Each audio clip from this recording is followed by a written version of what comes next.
What is going on? It is week 7, if you could believe that. We're almost to the halfway point of the fantasy regular season already. It's crazy to think about that. We got some great topics tonight in the roulette wheel. We're talking Baker Mayfield. We got Skattebo, a little bit of BTJ, and a bunch others. We're also going to be doing divisional showdowns for our pick'ems of the week on Underdog. Of course, our forgotten fantasy player. And I'll kick things off with our nonsense draft as always. So hang tight.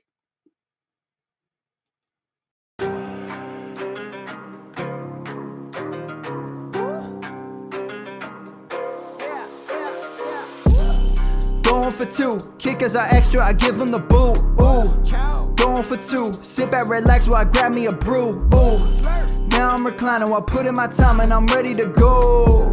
My spine is aligning and much my lineups, my bank account grow. I am so rich, but knowledge is all that I'm leaving it with. Ooh, listen to this, multiple options, how far can I get? Ooh, DFS Dynasty redraft tonight, I'm not finishing last. I'm finishing past any and all, I am looking to last. What else? This spot is popping and I am so locked in and only opening the door when it is opportunity knocking. And all of these spots keep on talking and talking. So what are we talking? What kind of alignment? And running it deep, even players forgotten or came from the bottom or hitting that topping. And this spot is popping, yeah, this spot is popping. And woo! This is the armchair, yeah. Put up your arms, yeah. Sound the alarm, yeah, yeah, yeah. Woo! What is going on? It is 438, episode 438 of the Armchair Fantasy Show. I'm your host, of course, Jeff Lambert. Follow me on Twitter at JeffLambert77. I'm here tonight with my two co-hosts as usual. First up, we got Chew. You can follow him at Father Dynasty. What's up, Chew? What's up, guys? Just glad that we're somewhat further through the season. Injuries keep stacking up. Teams keep looking worse. So I'm just holding on to the one or two teams at this point that might be able to make the playoffs. Yeah, exactly. I think if you're on a team that's, doing pretty bad, you got a good chance to sort of come back because a lot of the star players that have gotten those teams to the 5-1 and the 4-2 are going to be hurting a little bit because they're going to be running out of these players, guys that, like Puka Nacua, Emeka and Buka, guys like that. So, yeah, good call. Also here, of course, is Ryan. You can follow him at Foss534. What's up, Ryan?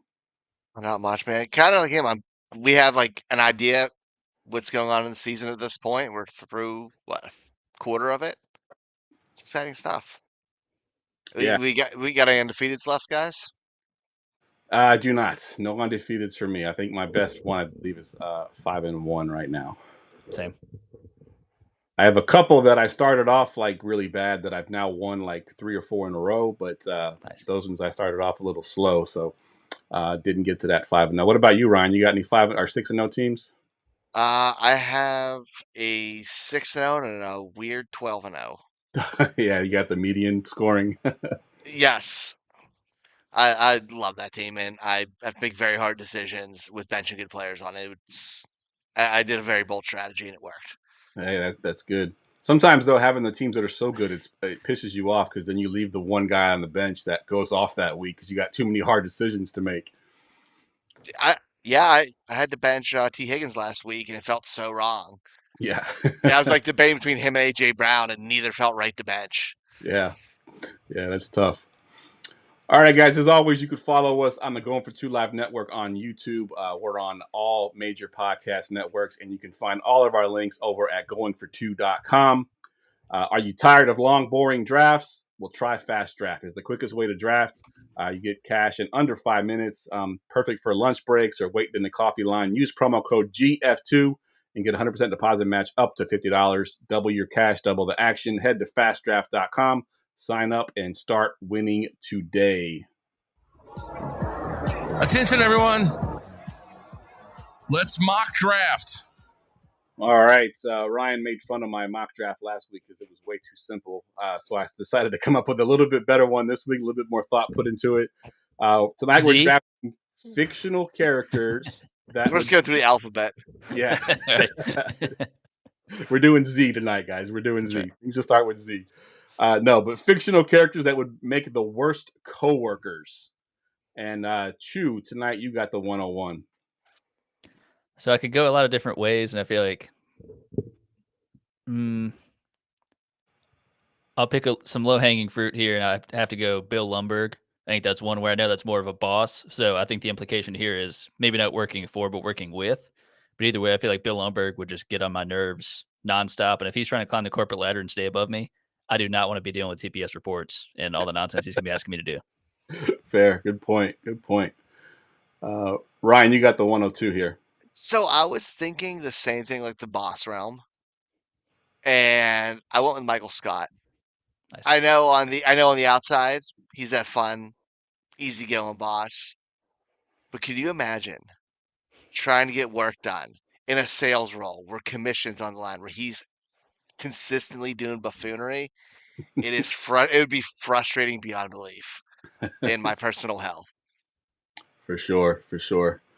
All right, I went a different route. So I went the annoying coworker that thinks he knows everything and likes to tell you about it. I went with Sheldon Cooper. Of course, Big Oh, Bang Theory. I would hate oh him to be God. a coworker and have him explain everything. Tell me what my grammar was wrong and how I'm using words incorrectly and ending a sentence on a preposition, all that kind of stuff. I don't want to have to deal with that. So Sheldon Cooper would be a terrible coworker to have. All right, Chew, back to you. So this one's getting a little bit darker with it. So I'm going to go Tom Riddle or Voldemort for the initiated. So I feel like it would be a hostile work environment, to say the least, and I feel like it would be nothing but just conniving and getting me into very dangerous situations, if not just keeping me from doing my work and that sort of thing. So I think he'd be more of a lone wolf, sole proprietor type guy, and I don't think he'd be necessarily an employee that could work well with others. Yeah, good point. For sure. Definitely can't work well with others. Absolutely. All right, Ryan, you got the 202. I'm going with Charlie Kelly from Always Sunny. He uses garbage to heat the building, making your job smell like crap. He is always drunk, and which is always fun. But dude, it's so disgusting. Everything he does is so disgusting. I couldn't do it. For sure. No, but when they burn the trash, it goes up into the sky and it turns into stars, right? Yeah, I mean it's true. I don't know I don't know the science to argue that, but yes. Good stuff. All right, I'm going next here at the 203, and I'm going to go with that coworker that a lot of the jobs that I work in, are sort of teamwork driven, and you need your coworkers to pull their weight. And I'm going with Homer Simpson because I just feel like he's lazy. He's not going to be doing his job. He's going to make your job harder. Your boss is going to end up having you do his job because he's not doing his job. And Homer Simpson would be a terrible coworker to have. He'd be cool to hang out with, like if we're having like a dinner after work or something. But yeah, in the actual job itself, he would absolutely crush it and make things difficult for me. All right, 301 Shoe. Well, I don't know how this would apply outside of the medical field, depending on what work environment we're working in. But I'm gonna go Nurse Ratched from One Flew Over the Cuckoo's Nest. I know she was mostly a terror to the people that were, I guess, the patients that were there. But I feel like having to work with her would be an absolute nightmare. And certainly, if it was in an office setting, just that type of mood, just always bringing it down and just not lifting up the fellow employees. So I wouldn't want to do it.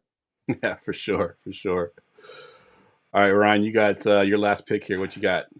Dude, I'm just going straight back to the office and going with the person who'd be worse to work with than Michael Scott, and that's Andy Bernard. He's a kiss ass. He's always singing and always talking about how smart he is in his school. Oh my God, it's on to choke him every time he's on the screen. Yeah. Honestly, there's a lot of people on that show I would not want to work with. For sure. For sure. All right, I got the last pick here, and I'm going to go with, let's see here. I think everybody's kind of worked with one of those people that you really can't piss off, and they're the ones that are throwing the trash can or kicking the trash can or getting really pissed off. So I'm going to go with the Hulk. I don't know if I want to get him pissed off because people might get hurt. So Hulk will be a terrible coworker to have for sure. All right, if his that wraps laptop up. doesn't work, he's gonna be smashing that thing into pieces. Yeah, exactly. I mean, I would do that anyways. Ryan would try to piss him off. Yeah, dude, you get to go home early. Yeah, if you're lucky. Can't work if there's a hole in the wall. Yeah, for sure. All right, let's get to some fantasy stuff. Let's get ready for Armchair Fantasy Roulette. All right, y'all know how this works. We're going to go to the wheel, get our topics for tonight. I think we got 18 different ones loaded up tonight, so let's go ahead and get our first topic on the board. Whoa, the wheel's ginormous tonight. Yeah, I was trying to make it so we can actually see the topic from now on. All right, this one's a simple one. This is simply a sit start for this week, and it's from Landon Goins. He wants to know: does he start Fannin with Njoku out, assuming he's out, or Cade Otton with everyone out, essentially? Which of these two tight ends do you want, Ryan? Honestly, Cade Otton has broken my spirit this year, and I'm going with Fannin. I think he's playing great. I think they trust him there, and everyone out means you can put all of your attention on what little skills left. One person out means there's still a few things to worry about, which is a little worry for the Browns, but Fannin's a huge part of that offense. Yeah, I like it. What about you, Chu? Where are you going here? 100% Fannin. Yeah, much of the same thing where I think we've seen Otton, especially when others around him have gotten injured, he's stepped up immediately as his snap share has always been there. He's the tried and true tight end there in Tampa Bay, but Fannin's role is hard to deny, and that's even with a healthy Njoku. And I think that regardless of whether or not Njoku actually gets moved at the trade deadline, that like they've been talking about, it's Njoku's last year, and I mean Fannin is clearly the future, regardless of who's going to be under center. Yeah, I think I agree with both of you. I actually drafted Fannin in a lot of my leagues. In my home league, I have Njoku, and I took Fannin and stashed him on the taxi squad.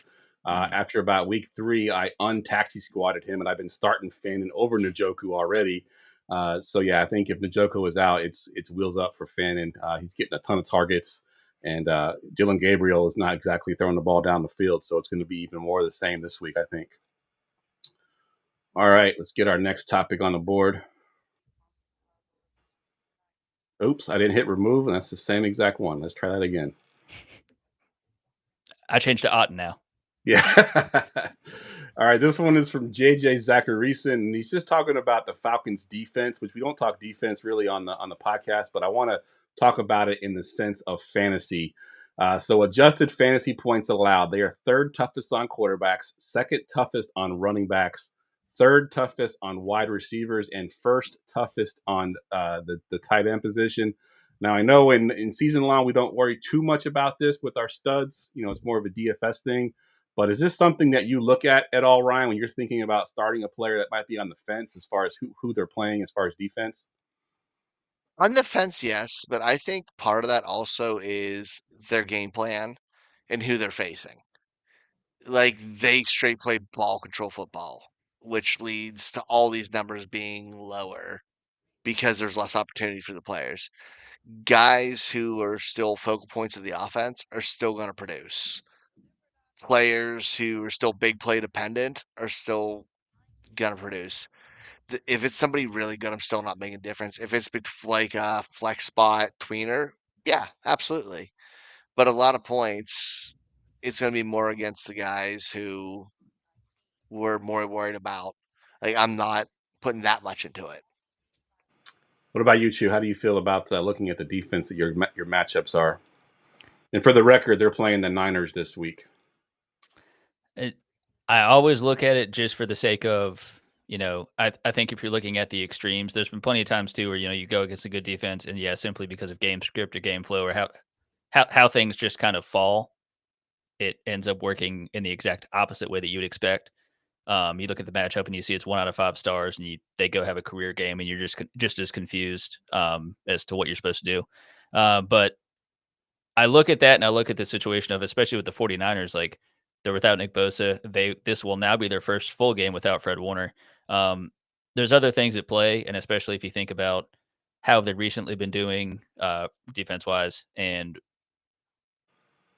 I consider it, but it's like anything. There's no one remedy to kind of figure out what you need to do on a weekly basis. And there's plenty of times where you have all the logic just down pat, and it just blows up in your face. So that's why fantasy football is so frustrating. Yeah, for sure. Just to use the example that we just had, like Fannin versus Otton, if one of those tight ends was playing against this team when their first toughest against tight end and it's a toss up for me, I might lean one way or the other. But for the most part, I don't really look at this in season long fantasy. This is, like I said, more of a DFS stat, and you're trying to figure out who you want to pay up for. But yeah, I do make it as a sort of a tiebreaker when I'm thinking about who I'm starting each week, and then who they're playing and how they're good at each position. So also surprising that the Falcons defense is actually this good, right? I mean, no one had that on their bingo card, I don't believe, this year. So Shout out former Hokie Divine Diablo. there you go. All right, let's get our next topic on the board. All right, this one's about Drake May.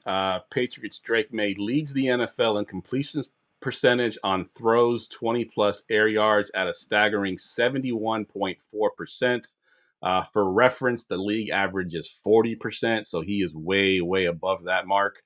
I'm gonna go to you first on this one, Shu. We talked about it a little bit, I think, last week. But Drake May looks legit, right? I mean, he's probably top 10 quarterback at this point. Locked and loaded 100%. I think we saw a bit of this last year, and I know going into this season, the O-line was improved, but it's still not great by any means. Some weapons were added, but it felt like a budget version of, not putting money and resources to the right use to really, level up his supporting cast. But he's rising to the occasion. I think the stability of the new head coach and OC, it's happening at the right time. It's not like we see with so many other young quarterbacks. It's a different head coach and or OC every year or other year. And I think there's stability there where you have these guys in place that are going to be there for the long haul, I would imagine. And I mean, May's doing it. Which is crazy. Still has not even thrown for 300 yards yet. He's come close a couple of times, but he's done that. And he still has 4 top 10 finishes. The last game was just his first 3 passing touchdown game. He's just doing it in every facet, and he's doing it efficiently. And I mean, he's, like you said, top 10, locked and loaded, and the Patriots are back.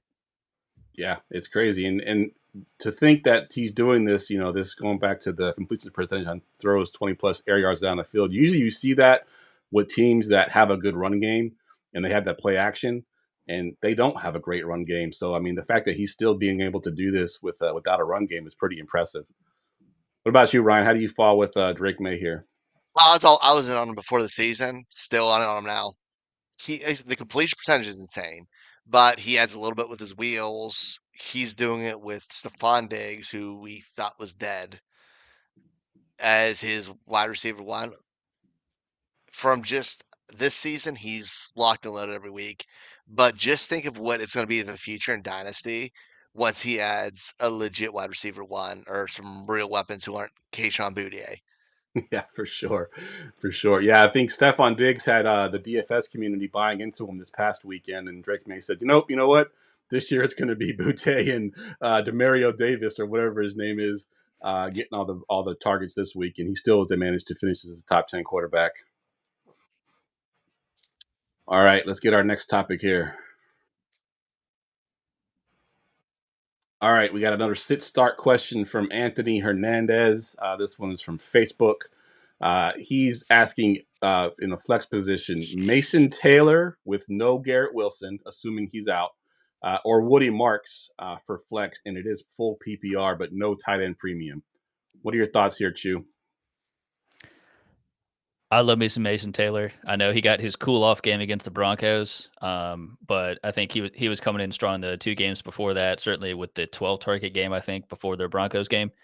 And Woody Marks, it's kind of funny seeing hearing how well he's done, hearing the talk about him, and then looking at his stats and seeing that only 1 game has he exceeded 10 touches, and that was the game that he had. It was at or over, I think, the 20 touches where he had a tremendous game. Yep. And I'm really not too certain of what his role is going to be going forward. And Mason Taylor, you could say very much the same. I think it was a slower start for him to get involved, but I feel like he's trending more in the right direction. And if I know anything, and whenever I do my weekly picks, is there a tight end that's playing the Carolina Panthers? Yeah. Start them. They have a atrocious linebacking core, and Mason Taylor is on the ascension at this point. So this is perfect timing. Garrett Wilson, of course, is gone. So I believe in Mason Taylor to have a tremendous game. Yeah, and if you're listening to this in audio, you can't see what's behind Chew, but he's got a couple Carolina Panther jerseys back there. So if anybody knows about the Panthers defense, it's him. So yeah, he's even got the drink that he's drinking out of it. Love it. Ryan, you go the same way here, Mason Taylor? Yeah, I'm doubling down. Woody Marks, while he's fun and might be something in the future, Nick Chubb's still the guy there, which is weird, but that dude's an alien. And yeah, Mason Taylor has a better chance to get more volume. Yeah, that's kind of. Plus, Go ahead. if the Jets can make it to the red zone is the other part where he's going to be in there. Woody Marks isn't going to sniff those 20 to 20 touches. Yeah, for sure. Yeah, I think I'm a double down as well. Mason Taylor for me, just because we know his role. We're still not quite sure where Woody Marks falls in there and what his role actually is week to week, where Mason Taylor has been getting all the snaps. Last week didn't have too many targets, but he was still on the field quite a bit. And as Chu mentioned, he has a great matchup with the Panthers. We do have a question in the chat that I want to get to. This one is from Swazino. Full PPR flex. Bill, which is obviously Krosky Merritt or Skattebo. And I'm gonna go to you first this time, Ryan. Which one of those two running backs you want in your flex? I was trying to look at the schedule here for that one. So Commanders play the Cowboys, and the Giants are Broncos. Broncos. I'm probably leaning Bill. I love the whole Skattebo thing going on, but that's still a tough matchup. Broncos are playing good ball, and these guys are kind of similar trajectory. So I'm gonna lean towards Bill. All right. What about you, Chu? You going Bill or Skattebo here? Well, just like I generally like to go with any tight end playing the Panthers, I also generally like to go with any running back going against the Cowboys. But I think of how a team is going to win against the Broncos, and no offense to Dart, but he certainly is operating under the Jalen Hurts production model of at or below 200 passing yards, but using his legs, and of course, Skattebo being the dump truck that he is of a human being. So I'm going to go Skattebo and feel uneasy about it, but I'm not expecting 3 touchdowns again. But I do think there's the upside there and him getting dump offs and stuff that Krosky Merritt does not really get involved in. So I think there's a little bit of upside there. Yeah, so I'll be the tiebreaker here, and this one is pretty tough, but I think I lean Skattebo, only because the Commanders don't seem to want to give Bill the full workload. They're still finding ways to limit him a little bit. I think Skattebo had like 74% of the snaps last week, even with Tyrone Tracy back in the lineup. And Bill, living in Washington, D.C., there's still things that they say he's missing. It's whether or not if it's blocking schemes or picking up the blitz. But there's still reasons that they're not giving him the entire workload, and I'm a little worried. It is a great matchup, though. It is. I mean, it's an awesome matchup against the Cowboys, who have the worst defense. But I'm going to lean on the volume here, and I'm going to go Skattebo. But it is close. I mean, you can go wrong either way. All right, let's get our next topic here. All right, this one's from Fantasy Pros. That's actually just talking about Rico Dowdle and his recent resurgence here. They're asking, would you flip Rico Dowdle for Javonte Williams right now? Obviously, Javonte Williams had a hot start to the season. Didn't have a great game last week, but Rico Dowdle, of course, 2 back-to-back 200-yard total yard games here is kind of the talk of the town. And I'll go to you first, Hugh, since that's your boy there. That's with the Panthers. If you had an opportunity right now, if you had if you had Javonte Williams, are you trading him away for Rico Dowdle? Wait, so in this scenario, it would be going from Rico to Javonte? Yeah, if you had Rico, would you flip him for Javonte? Sorry, I said that backwards, didn't I? I don't even know. Just pick one of the two. Pick one of the two. Rest of the season. In a heartbeat, Javonte Williams. We're seeing how well Javonte has done when CeeDee Lamb isn't there. I think, while I understand that this offense for the Cowboys needs to keep up points-wise because the defense is so atrocious, Rico Dowdle will continue to be involved. I mean, Chuba Hubbard is one of, if not the leaders of this team. He's been paid Again, his play before he got injured was not atrocious, and I think it would be silly to think that it would be anything other than like maybe a Chuba Hubbard and Rico Dowdle, like 1A, 1B, like think about the Lions backfield, that kind of stuff. It could be hot hand, depending, like they're both playing, but then if in game one of them has the hot hand, they kind of finish the series out or something like that. Entirely possible. But Rico Dowdle is not going to maintain, the 200 scrimmage yard per game numbers. It's just not going to happen. He had tremendous matchups, and to his credit, historic, like breaking Panthers records. I love that. But Javonte Williams, especially once CeeDee Lamb gets back, I think that's going to balance this offense out a bit more and give Javonte Williams more chances to score touchdowns.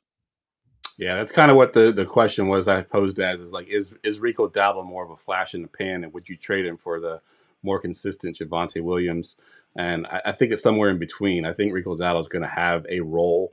When Chuba comes back, I think he still has a role. Obviously, you're not going to, completely sort of phase him out of the offense after the 2 games that he has.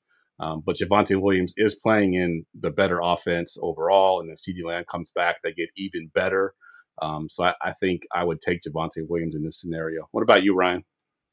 Yeah, it's that follow the money with Chuba Hubbard thing. Like he got paid. There's no way he's not going to be involved. And like you said, he played good ball before he went down and Rico took over. Rico had 2 awesome matchups, but Javante's been consistent week in, week out. And that's why I want the running back position, especially when I can count on carries, which has been very hard to do this season. Yeah, for sure, for sure. Like he has 92 attempts. I trust that. Yeah, agreed. Follow the attempts, follow the touches. All right, next topic. We don't do a lot of injury news on the show, but this one is one that I wanted to talk about. Bucks, Emeka Mbuka not expected to play in Week 7. Pretty sure that Godwin's also not going to play. I heard some chance that Mike Evans might return here.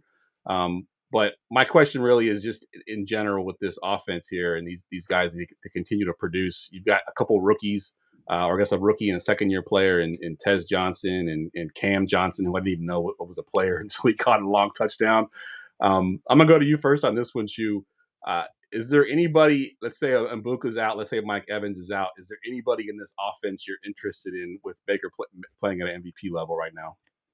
Well, I do want to say I can appreciate. I cannot remember which announcer said it when watching the game, and they were wise enough, thinking on their feet, to call the combo of Cam and Tez Johnson, Johnson and Johnson.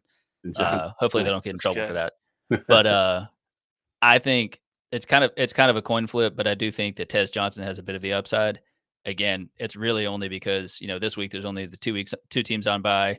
But their wide receiver injuries have been mounting. So if you do need to end up flexing someone, I do think Tez Johnson is maybe worthwhile. I just won't feel good doing it. But if I'm in that situation, you got to pick somebody. Yeah, if you're like a Puka owner, or if you own Mbuka, any of the receivers that have been injured here, he's definitely a possibility to add. What about you, Ryan? Anybody in this thing you want to start here?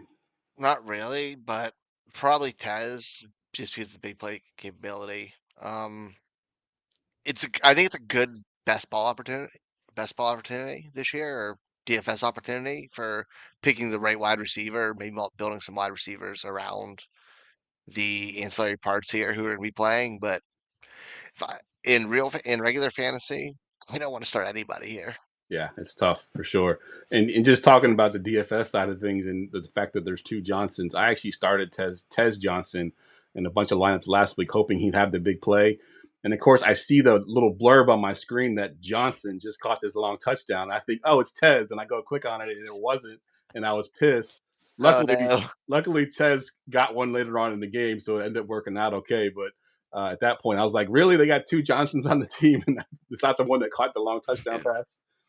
Dude thought they were chanting MVP for him. Still one of the funniest things I've heard in a while. Hilarious. So what's even funnier is I thought maybe he just made that up at the when they're interviewing him, but they actually showed him mic'd up on the sideline talking about it, and that's what really set it off for me. They were all clowning him like they thought they were talking about you.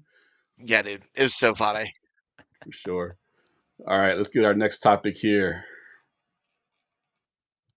All right, Jackson Dart. This is from JJ Zacharyson, late round QB on Twitter. Jackson Dart has averaged 55.7 rushing yards per game in 3 starts. For some context, Josh Allen, and it's pre-Monday Night Football, but I looked at his stats on Monday Night Football. He had exactly 42 yards, so he's averaging 42.4 this year. Justin Fields is averaging 46.5. So Jackson Dart right now, as far as running quarterbacks go and averaging yards, he seems to be the real deal here, Chew.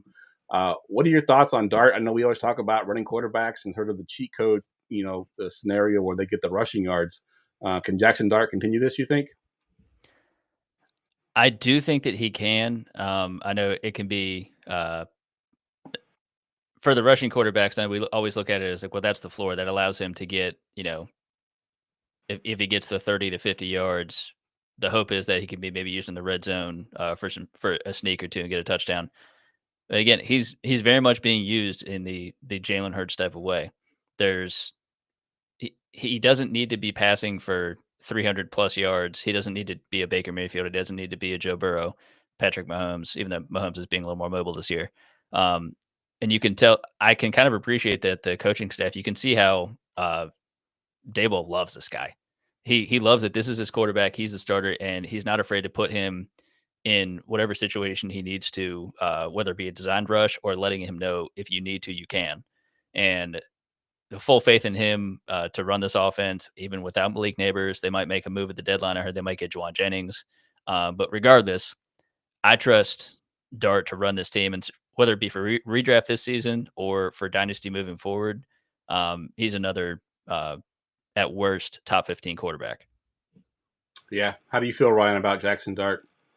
The rushing upside is there. It's going to keep him as a top 8 to 15 quarterback week in, week out. The question is, like, here on out, where's he come for you? Like, would you guys rather him or Sam Darnold at this point? Probably Sam Darnold still. Him or Bo Nix? That's Dart. Yeah, I think that's the line right Nix there. will figure it out, but Dart. Yeah. Trevor Lawrence? Dart. Dart. Jordan Love? Dart. Yeah, I think still Dart because of that rushing upside. Stafford? Yeah, Dart because it's still the rushing upside. Stafford has none. All right, we're moving up one more. Goff. That's what. No. Let's cut off. Yep, I'll take Goff over Dart. So right now that means you're viewing him. Oh, Caleb Williams. One other one throw in there. Dart. So yeah. that means you guys are putting Dart at QB 10 or 11. Yeah, that's probably where he fits. Crazy to think that when he first came into the game that after his his first start, I thought okay, this is going to be a disaster. He ended up playing pretty well, and in DFS wise, his prices come up pretty quickly too, and his value in season long now has come up as well. He's a startable quarterback for sure. Every week. Yep, absolutely. If you do it against Philly, I know they're a match, but it's still doing it against Philly. Yep, still a good defense there. All right, now we got another trade. I don't know if it's a trade or a sit start, but it is a trade. So do I trade? This is from Bobby Fawcett. Do I trade Skattebo for AJ Brown? That's tough because you're looking at rest of season. Which of these two guys you want? Does AJ Brown sort of redraft? We're assuming redraft. Yes, redraft for sure. Okay, I'll go to you first, Ryan. If it's redraft, I'm going Skattebo. I trust nothing in the Philly offense. If something happens to the trade deadline, I might regret saying this. But as the trajectory, I don't want to be tied to a team that's not passing the ball, a wide receiver who's really upset about not being passed the ball. It's a recipe for disaster, and Skattebo is going to get volume. If it's dynasty, I might not answer the same thing because I don't think AJ Brown's long for this world in Philly. But that's a whole different conversation, I guess. For sure. What about you, Chew? Where do you fall with these two guys? Skattebo 100%. I'm optimistic that AJ Brown things will get right at some point. Again, whether that's on the Eagles or whether it's not. Funny that the volume has, for the most part, been there. It just hasn't really turned into much of anything most weeks. And again, I don't think Skattebo is going to be getting 3 touchdowns each week, but his red zone usage is outrageous, but it should be. I mean, he's the perfect Yeah. weapon for that. He's the pass catcher. He's lower to the ground than anybody. He's built like a brick shit house. He's a He loves ramming that head through things. he's just he's the it's great to see New York football have some some studs there, especially on the offensive side of the ball. I never thought it would be Jackson Dart, Cam Skattebo, but here we are. Yeah, exactly. I never saw that coming for sure. He's And the perfect day ball running back. Yeah. yeah, for sure. And I'll sweep it. I'll go Skattebo as well in redrafts for all the reasons that y'all said. Let's do let's see, maybe two more topics here. All right, from Austin Abbott at Austin Abbott FF. He did 25 facts you need to know from week 6. Matthew Golden, the highest yards per reception at 28.7 with a minimum of 5 targets. And my question is for the rest of the season, guys, is Matthew Golden primed here for the breakout eventually, Ryan? You think he's coming here pretty soon? I think we are on that roller coaster ride. It's called Green Bay wide receivers. I think Matthew Golden is better than most of them, but I don't trust it. I think they spread the ball out well. They do hot hand at wide receiver, which is crazy to me.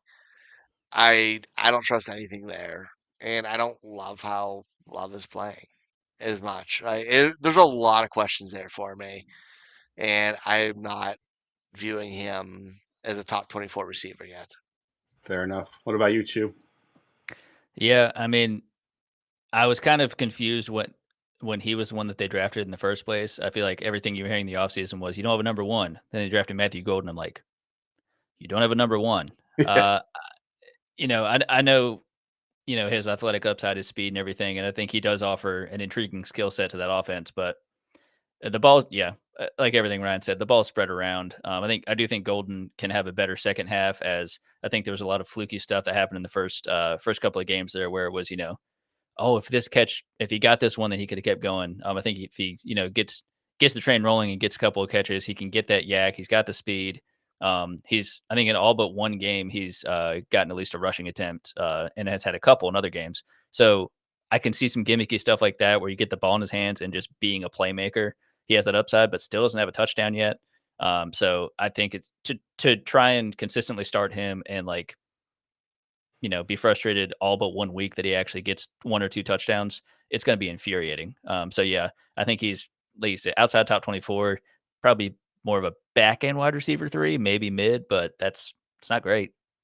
yeah. And just to add insult to injury with Ryan, saying they spread the ball around, Christian Watson is potentially could play week 7. And if not week 7, he'll probably be back week 8. Jaden Reed's coming back eventually as well, I believe. So it's going to add even more murkiness to this receiving core. All right, let's do one more topic here. All right, this one was actually from Blue Sky. A nerd named Andrew. He has a question here. Which of these 3 would you most want to have rest of season? Lad McConkey, Cortland Sutton, or the combination of DeAndre Swift and Kendre Miller? And I'll go to you first on this one, Chew. Of those 3 there, which one do you want rest of season redraft? Oh man. I think I'm going to go ahead and stick with Sutton here. He's having another tremendous season. I know he had a down game last game. Everyone did that played offense on the Jets and the Broncos. I'm not really holding that against anybody there. But except for the people in London, it was probably their fault. But with Ladd, I do think that, they didn't have Quentin Johnston last week. That was more so helping Rhonda Gadsden in the tight end position a little bit. Everybody else got elevated somewhat, but they're trying to figure things out with the offensive line there in LA, which I do think is helping Ladd a little bit. I think he's getting a little more of the targets over the middle quicker instead of having the chance to develop a play and throw it to a Johnston or whoever else is healthy outside. But I do think Sutton is the tried and true guy that is going to be at worst a top 15 receiver by the end of this thing. And he's not the big sexy name. He's a 30-year-old receiver who he did just get re-upped, and I think it's because they know he's a huge piece of that offense. Evan Ingram's not really a threat. The running game's good, but the touchdown upside and the weekly, hopefully getting in the teens for fantasy production, that's Sutton. All right. Where do you fall on this one, Ryan?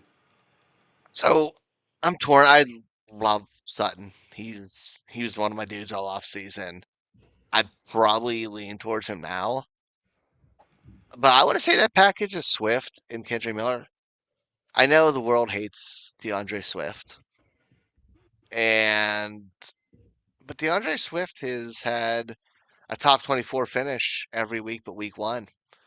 He is a consistent running back who's a part of a fairly decent offense that's slowly getting better as the season goes on. He doesn't have a hard schedule coming up. Plus, getting a second back out of it for a limited time, I might lean there. Like, I think it's a lot closer than I'd like it to be between him and Sutton, and it would be that without Kendrick Miller as well. Yeah, I think so. I think Kendrick Miller is just kind of a throw in there that potentially that he can get a larger role. And that's weird because I'm looking at it thinking that I want Lad McConkey, hoping that he can recapture the magic from last year. I think he has by far the most upside of these three people on the list here. Sutton, we know, has been a very consistent receiver and could potentially finish higher than Lad McConkey. But we saw what he can do when he gets the ball, right? He had the targets this past week because QJ was out and he balled out. So I'm hoping that will spark something for him. And I think I'd want Ladd in this situation here and hope that he sort of pans out the rest of the season and takes over what he did last year. So, nerd name Andrew, we gave you no answers, Yes. but based off of the way it went, go Sutton because Sutton was either number 2 for 2 of us, number 1 for the other. So, math. Yep, exactly. If we were to do a aggregate ranking there, it would be Sutton. Good call. All right. Let's go ahead and get to our prop bets here. Prop bet of the week. All right. So this week the theme is divisional showdown. Essentially, there's 3 matchups here with the teams are playing their division rival, and I picked 3 players from each of those games. Now I had to sort of get creative with the Commanders and Cowboys because they didn't have anything up yet. They're still waiting to hear if CeeDee Lamb's going to play or not, so there wasn't a whole lot to choose from. But we do have the first one here with the Steelers at the Bengals, Chew, and yours is going to be Jaylen Warren, higher or lower? Well, it was 74.5. I think it is now changed. It is now higher or lower 70.5 rush and receiving yards added together. Ooh. Hell yes. I love when it works out in my favor, and I probably need to not talk too much to where you can click it and give your answer so they don't change it again. But I will say I was already going to go over, and I know he's only, regardless of which number it's going to be, he will have only hit that mark twice thus far. Once he blew past it, getting over, I think, 130 scrimmage yards. And then another one was 81 yards. The other two were 57 and 63. Of course, he was hurt, and then they had the bye. So overall, I can understand. I mean, that's a very interesting number. But it's a pretty pitiful defense as a whole that they're going up against.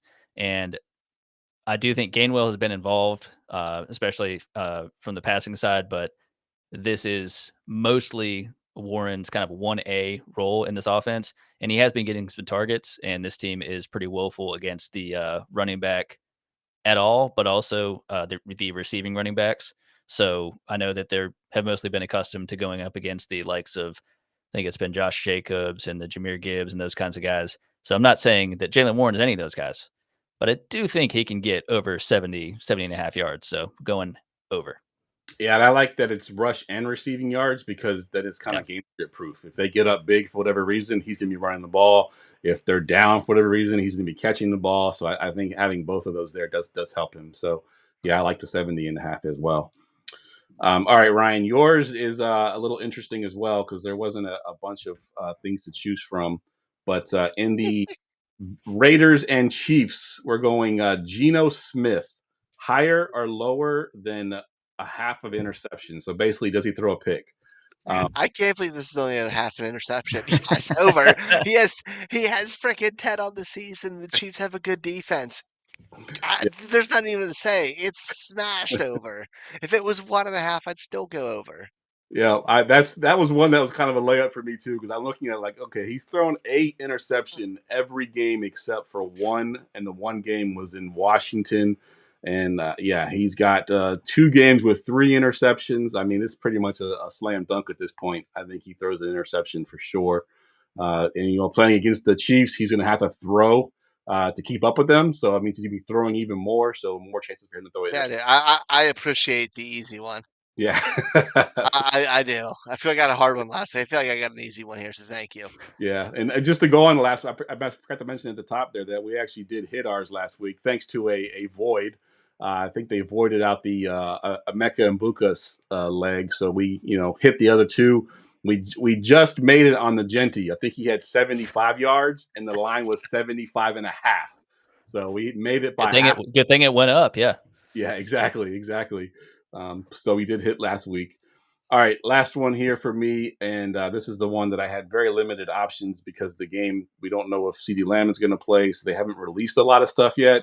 They've actually put his rush yards up now, so they do have more, but I'm going to stick with what I had on here, and it's Jaden Daniels, higher or lower than 1.5 passing touchdowns.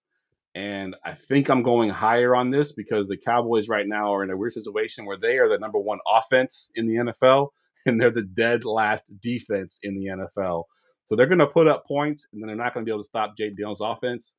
So I think it's very easy that he gets 2 touchdowns. And there's also a possibility that we see Terry McLaurin this week as well, which would help that offense.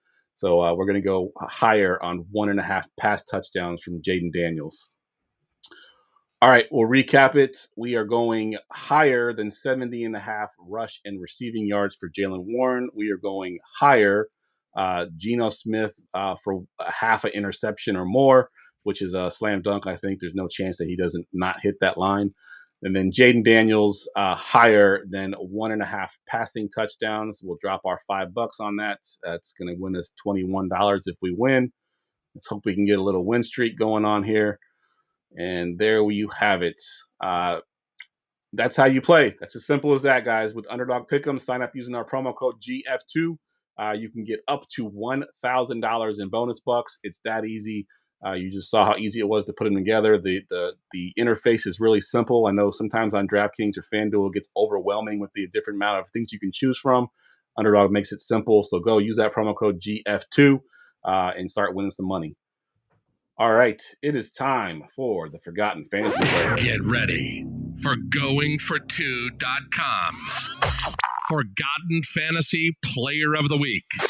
All right, Ryan, I didn't tell you in the text message that this was your week, and I was kind of getting hoping that you had one ready. If not, I think Choose got one ready. I did not realize it was my week. All right, well then we'll skip you this week. I was trying to get you in the private chat too, which I guess maybe you couldn't see the private chat on your screen from the beginning of the show. I was trying to get you to see a Forgotten Fantasy Player, but Chew was able to pull one out, so we're gonna go with Choose this week, and then you can do next week. Damn it! Okay, that's what you get for not reading the show sheet. I hope this is a good one. It might be easy, but it might not. I think I'll try and space out these clues because there's a couple of clues that I think might give it away immediately. So we've got a tight end drafted 2001 in the second round. Tight end 2001 second round. All right. Hot heap. No. So he played for 10 years total and played his college ball in the ACC.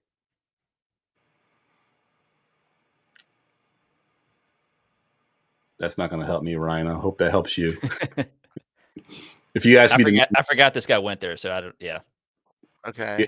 Tight end, 2001. Okay, keep going. So he played for 3 NFL teams total. One of them was NFC, and 2 of them was AFC. Delaney Walker. No. That was a good guess. Algie Crumpler. Yeah. Algie Crumpler. Oh wow. That's what I was like. I feel like you might. Yeah. Algie Crumpler. That's a good pull right there. That was a really good pull. Went to UNC. I did not. I completely forgot about that. Wow, that was good. I don't know why. I didn't know what school he went to, but he just felt like an ACC player. Good stuff. Going with all right, show's over. Old school. All right, I love it. Ryan, be prepared for next week, because I, next week will be yours. you know what's funny? I was sitting there at work today. I'm like, man, I should really think. I wish I was up this week. I have some ideas. I've been doing these I've been doing these like random football quizzes when I've been bored. And it's all remembering old players, and I'm like addicted to it now. I should have just like thought of somebody from it. All But right, no, well, the Archie Coupler is good. yeah, that's a good one. I like it. All right, that wraps the podcast up. I want to thank the chat for joining us tonight. We'll go around the room real quick. Give us your Twitter handle. If you're working on anything, we'll go to you first, Chew. Yeah, catch me on Twitter at Father Dynasty, and check out fatherdynasty.com, which is my Substack podcast, link to the rankings, all that kind of stuff. So yeah, go and check it out. Good stuff. Ryan? Foss534 here, Rookie Big Board. All right. As always, you can find me on Twitter at Jeff Lambert77. Find all of our contents, including our season-long rankings, and I also put out a weekly DFS ownership, which my co-host on Friday night says is the best free ownership you can get. I put it out every week, usually on Fridays, so check that out. If you play DFS, check out our weekly rankings as well. All that is fine. You can find over at goingfor2.com. All right, for Ryan, for Chew, I'm Jeff. We'll see y'all next week.